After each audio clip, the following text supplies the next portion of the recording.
voudrais d'abord fustiger l'interdiction de notre marche qui était prévue aujourd'hui.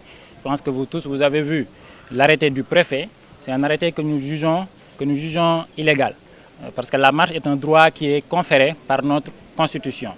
Nous fustigeons cet arrêté et nous profitons aussi de cette occasion pour parler du circulaire, en tout cas de la circulaire qui a été sortie par le ministère de la Santé et de l'Action sociale, la circulaire qui porte notamment sur la revalorisation des indemnités de garde. Nous avons vu tout le tapage médiatique qui a été fait derrière cette circulaire.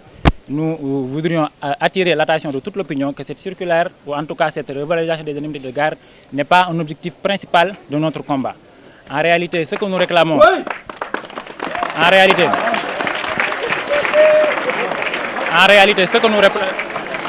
que nous réclamons, c'est plus de dignité, c'est plus de reconnaissance, mais aussi c'est plus de considération pour la place importante que jouent les internes, les docteurs en spécialisation dans le fonctionnement de notre système de santé.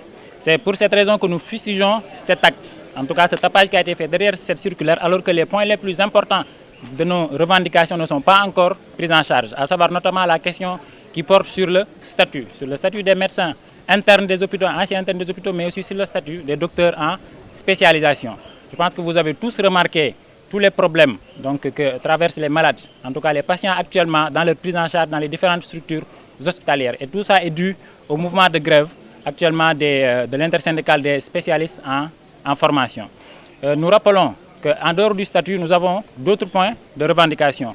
Il y a notamment la question des congés de maternité, il y a la question de la prise en charge médicale pour les docteurs en spécialisation, il y a aussi la question de l'insertion professionnelle pour les internes, pour les anciens internes, pour les docteurs qui ont fini leur spécialisation.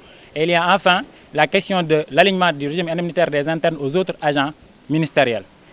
Nous profitons de cette occasion pour interpeller encore une fois le ministère de l'Enseignement supérieur et de la Recherche, pour interpeller la primature, pour interpeller le président de la République, pour leur dire que les questions sur lesquelles l'intersyndicale s'active depuis quelques moments ne concernent pas seulement le ministère de la Santé, mais concernent tout l'État, tout le gouvernement, et que tout le monde doit s'activer pour trouver des solutions rapides et pérennes à ces différentes revendications.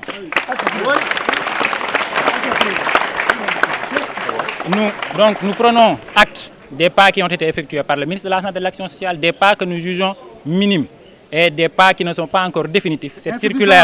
Cette circulaire constitue plutôt une déclaration d'intention que quelque chose d'effectif. Nous l'appelons à faire le suivi effectif et ferme de ces décisions qui ont été prises, mais aussi nous fustigeons l'attitude du ministère de l'Intérieur et du préfet pour avoir refusé notre marche pour des motifs que nous jugeons insuffisants. Nous sommes cependant dans une démarche responsable et conciliante. C'est dans ce cadre que nous avons décidé de reporter notre marche, de refaire une autre demande de marche sur laquelle nous allons prendre en compte tous les motifs qui ont été avancés par le préfet, par le ministre de l'Intérieur pour interdire cette marche. Cette marche va prendre en compte tous ces points. Mais nous les prévenons pour leur dire que la marche est un droit qui est acquis. Et c'est dans ce sens que cette deuxième demande est non négociable. Nous allons marcher, qu'ils l'acceptent ou non. Merci. Très bien.